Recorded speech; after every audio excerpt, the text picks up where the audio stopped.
and we had to dig these ties out right in the middle of town, and I was working with some Austrians and that, and they called us gandy dancers. And that, I hated that, to have them girls walk past, and I was a gandy dancer. So I think that was the first job I ever quit. I quit that for sake of pride, and I went out to south of Twilla, 4 miles out to a mining company out there they called Bauer.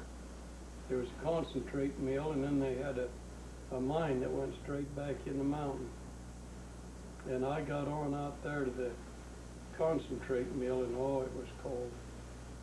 But I had some good warm clothes, and then I had a chance to go back in the mine. They tried to talk me to go into the mine. That it was warm back in there, of course. And I couldn't get the idea going back in there. Finally, they wanted me to go back in and look it over and decide whether I wanted a job there, you know. And it paid a little bit more, so I went back in with them with one of these lights, carbide lights on my head, and you know, on them little cars, and we went back in. We were supposed to have gone back right straight back into that mountain a mile, and that really gave me the creeps to know I was a mile back under that big high mountain. So when I got out, I had my mind made up when I went out that I'd stay out in the cold out around the plant, and I wouldn't go in the mine. And then we shortly after that, we had a blizzard and cold. We had a cold spell, and this bus got stuck, and we was 10 o'clock getting down in there, and when we got down to the plant, why, they weren't going to have us work anyway. It was too cold. And I worked out there a couple of days after that, and I got a chance to go up to the smelter. That was east of Twilla. And I went up and got a job at the smelter, and I worked up there to the smelter until I guess it was sometime after Christmas, and I was helping an old man grease big long conveyor belts, and then there was pieces of ore that would fall off the conveyor belts, and we'd clean them up, the shovel, and throw them up on the belts, you know, while I was greasing along there, you know. And they had a distributing car that had wheels on like a railroad car, that had the flange on, and the track was just like a railroad track. And a piece of ore had caught under this distributing car. They'd move it back and forth and move it up under one bin that they wanted to take ore out of it, and then they'd stop it. And then they'd open up that hopper, and the ore would come down into this distributing car and go out this big long belt, you know, over to the crusher. Well, this particular day, why, there was a rock or something that had got in behind the belt, and they couldn't get the belt started. So this old man was on the return belt, jumping up and down, and I put one hand up on the track and had my other arm on the belt so I could put my weight on there, and we got the belt started. And pretty soon I felt something just kind of just made my hand go numb, and I looked up just in time, and I don't know, maybe I didn't have time to jerk my hand, but it was a good thing I didn't. But just raised up to see that big wheel go down off my hand. It run right over my hand that way, and it broke. I've still got the scars on my fingers there, and then it broke that finger right in there. And so then I was laid up to get compensation for over a month, I guess, and then the doctor let me go back to work, but they put me on a different job. And then I had one of Dad's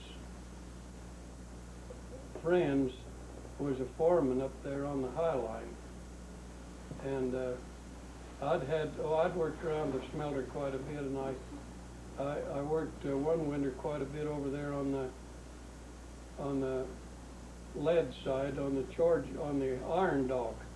They'd get scrap iron in, you know, and unload it with a magnet. And then us two guys, we had a little shack there with a stove in it. And we'd fill so much iron, the scrap iron, oh, there was anything you could think of, shavings, and one time we had a darnest lot of electric irons come in there, you know. But we'd weigh them, we had to have so much in our wheelbarrows. And so we'd load them up and we had a scale there and we'd weigh our scrap iron. And then we could go in the shack and lay there until these men come driving these big long charge cars. They were 22 foot long, and they'd wind them up. They'd dump at the bottom, you know, and they'd wind them up with a wheel and then put a pin in behind the spoke to hold them. And they'd go way back down this big long bin, you know, and they'd get, the men there would give them there was automatic scales there, and as it come along, they'd give them so much iron of different kinds lime rock. They got lime rock and coke, and then they'd come to the scrap iron, and as they drove along, well, we'd have to dump our scrap iron so it wasn't in a heap, you know, it kind of, everything kind of had to be spread along. And then those guys would back up, and they had a little shack and when the fellow at the charge, at the blast furnace, wanted a load of this ore, why, he'd ring a bell. They had five blast furnaces. He'd ring a bell, say for number 5, and the guy that run that, or had number 5 car, he'd go out and jump on the car. They were run by electricity, and they had a pole up just like a streetcar, and you had to do your own switching as you went along, you know. And they'd drive over the blast furnace, and it was, I guess, around 14 or 15 feet right straight down after they opened up these big iron doors that you could see this molten lead and stuff, you know. They'd drive over that. When they get over it, they'd pull this pin and it'd let the bottom of the core open up, and all this charge would go in there, and then they'd back out and go load up again. And I worked there quite a while, and then I got to driving one of these big long cars, and I was kind of leery about it when you put it in reverse. Why, it'd turn your wheels back, but I went a little bit too fast once, and I hit a big dead end. You couldn't go over the end of it. It had a fixed so you couldn't go out over the end. And I run that for a while, and then one night on graveyard, why, the boss from down below on the other floor came up, and there was a big Austrian that was had been working downstairs, was sick, and he wanted somebody to work down there, and it was piecework.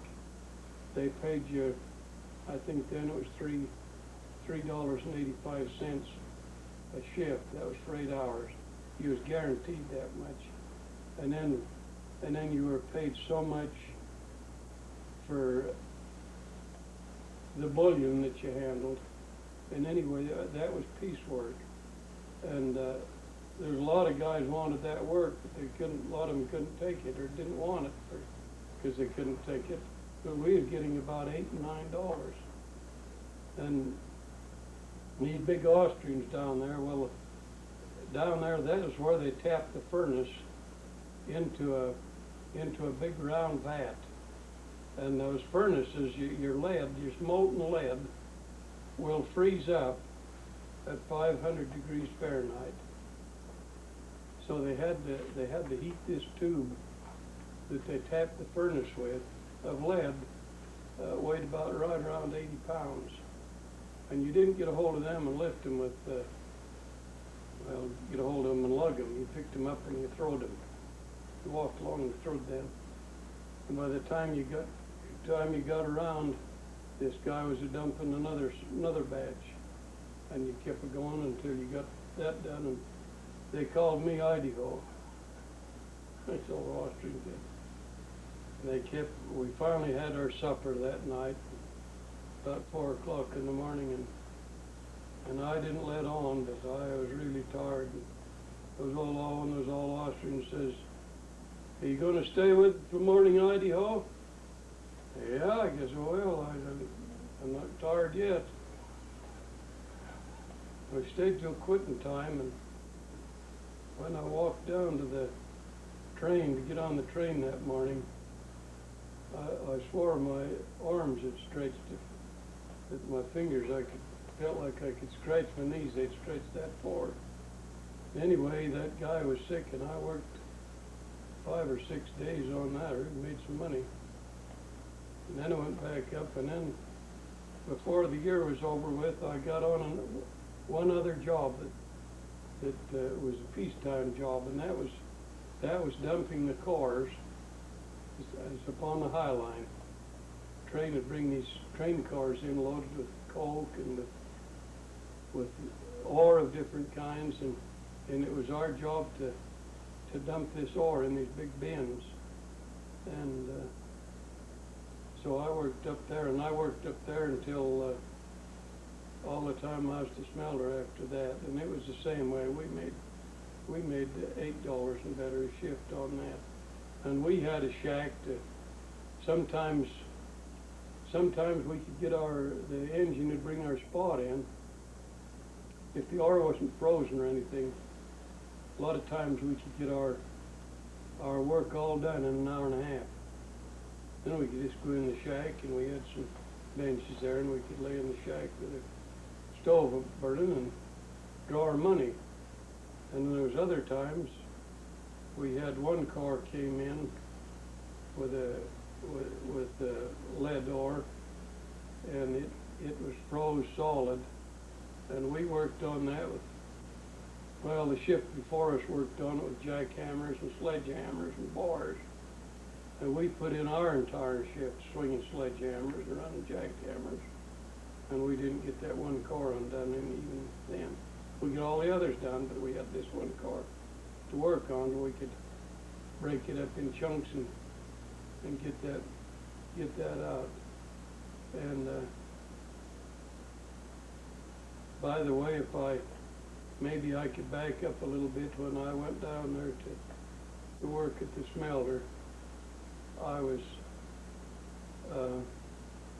17 years old, and when I went up to the smelter, there was a timekeeper that used to go to school with Mother, and he called me out after a couple of days and questioned me on my age. Yeah, I was 18. Couldn't quite figure that out. So he wanted me to have my folks write a letter that I was 18 years old, see, for a compensation. So I got my cousin to write me a letter and sign Mother's name to it, and it went by, so I stayed. And it was after that, see, that I had my finger broke. I really worried about that then, but there wasn't anything said. I got state compensation. And when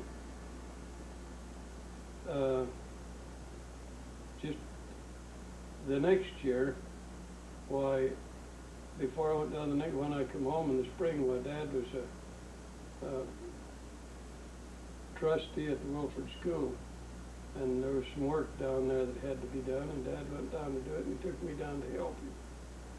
And I went down to help him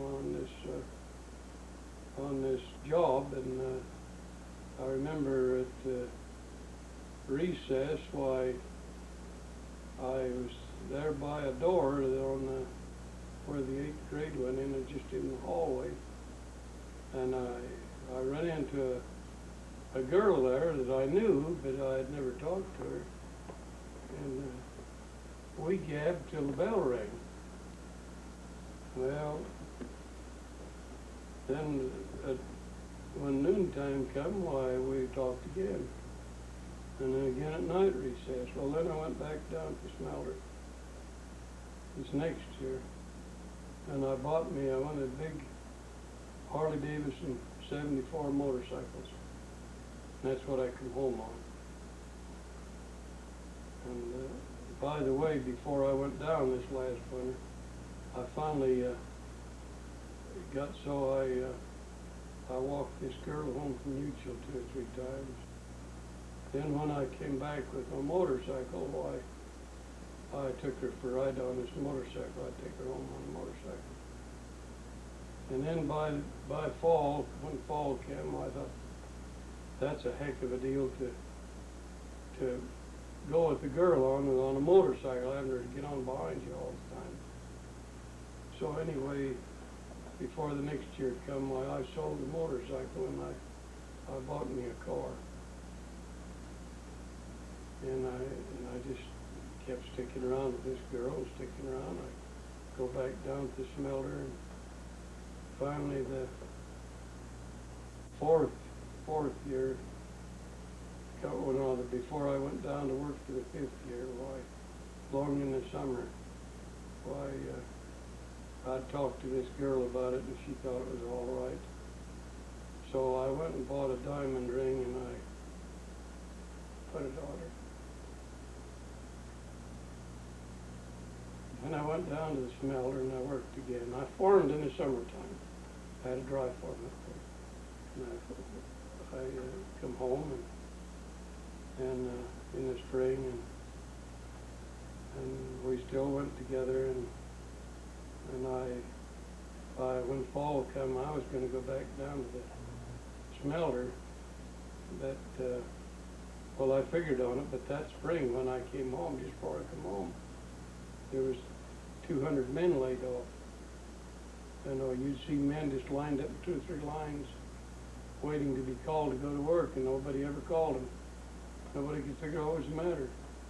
And it went on about a week or 10 days, and there's another 100 got laid off, and I was in that 100. And I rode the shift train from 12 up. It cost about 10 cents up and 10 down, and I rode about 3 or 4 shifts, and they didn't call a man of any kind. So I thought, well, heck, I ain't going to spend that money. It was a couple of weeks before I usually came home. This was along in March. So I quit and came home. And after I come home, they wrote and told me what it was. They'd even laid some more off after that. It was a depression. And so I went back up to the dry farm and got through at the dry farm with that fall, where I had a pretty wheat crop. I had 160 acres of wheat. The dry farmers was trying to make me feel good, I guess, but I know I had a pretty crop. 2 or 3 wanted to know if I'd give them all over 30 bushel that it went. It was really a pretty crop. Was this up the Pony Creek? No, it was right up here where Brent Ricks lived, just south of Brent Ricks's. And I was Lonnie Hendricks bought him a combine, and he wanted me to help him run his combine, and we cut our wheat that way. And so Lonnie, he'd sow the sacks, and he wanted me to drive the tractor. So we drove the tractor, and anyway, about a week before we went into my wheat, we had a hailstorm come through, and the ground was just red with grain. Well, we cut it, and I got 12 bushel out of it. Then I had 100 acres of barley up on Pony Creek, and before we got up there, it snowed and flattened that down as flat as a pancake. And they didn't have those pickup reels then, but I cut some of the barley one way and got a little bit of it. So here I was, about flat broke, and I couldn't go back down to the smelter, and I didn't know. Thought I'd see if I could get on the potato cellar. I didn't know what I was going to do. And anyway, we decided that we'd put it off long enough. We was going to get married. And my sister, my twin sister, was teaching school, and she'd get a warrant, piece of paper, for her month's check, and it wouldn't be worth any more than a piece of newspaper until some guy, that had a little money, he'd buy that warrant, and then he could hold it maybe for 60 days or something, and turn it in when it was good, and he'd make a little bit of interest on it. And that's why she got her money. And anyway, we got married, She loaned us money, and I borrowed money from her to buy my marriage license and go to Logan to get married. So we really started out rich. What year was that again? In 1930, November the 12th, we came home in a rotten snowstorm, and we never did see dry ground till the next spring. And I had a job. I got a job down to Wilford Siding in the potato cellar. We got 25 cents an hour, and we lived in the same house that I lived in when I was a kid in Wilford. Dad had sold it after he built his new house to Blacks, and they moved it down on the Black lot where Harry Black's mother lived in. And Harry Black's mother died by then, and so we rented that house, that same little house. And we went over to Teton, and we bought old man Storett's coal range. It was a nice looking The stove, one that's down the drive. good range. We bought it for $10. And we had part of our cupboard was one of these big long orange crates. We put another shelf in it, and that was part of our cupboard. And we had a table and a couple of 3 chairs and this here stove. And in the mornings we'd get up to make the fire, and the reservoir had a reservoir on the stove, and the tea kettle was on the stove. And water would be bulged up, it'd be frozen, both the tea kettle and the reservoir. When we get the fire going right hot, why, it'd melt out while I was getting breakfast. So I think that's about far enough to go for now, and I've been struggling ever since. Maybe that's the way I could end up. I wouldn't mind hearing a couple of your stories of when you was living up the Pony Creek. Now was that before or after you got married? No, that was before. I run that place up there too, and I summer followed that ground, and this is the one year we had 100 acres of barley up there. And before I started to farm up there, I was too small. I think I was, well, let's see, I don't think I was only about 12 or 13. It was in 1918 anyway. There was the most terrific crop of grain you ever heard about in this country. And Dad had been sick all summer with sciatic. He'd been in the hospital quite a bit. And he'd rented well, he sold the place first to Ricks's, and Bob Ricks's folks. And they couldn't pay for it and defaulted on it, and so Dad turned around and rented it to them. And so this fall, I was going to haul the grain down to Newdale, our share of it.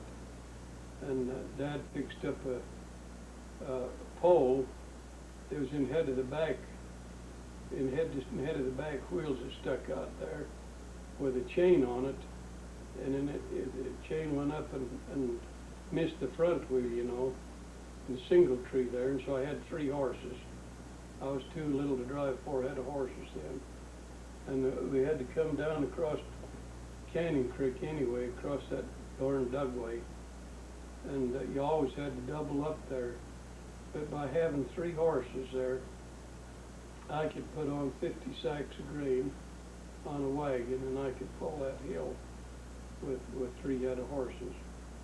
I'd bring it down to Newdale and dump it off and have take me a sandwich with me and a little hay and grain, and I'd stop there at the Enterprise and water my horses and feed them and have me a sandwich, and I'd hook them up and go back up to Pony Creek, try to get my wheat loaded or grain loaded by night, you know, and then take the horses up to the shack and take care of the horses so I could go again the next morning. And I made a lot of trips with those 3 head of horses. I hauled a lot of, I went to Dad, we hauled a lot of wood out of that country. Clarence Lease and I, after we was married one year, we took our wagons and And there was snow on the ground, but not enough to run sleighs all the way. So we took these old iron wheel wagons, a tent, and these tin stoves, and went up in that dry canyon where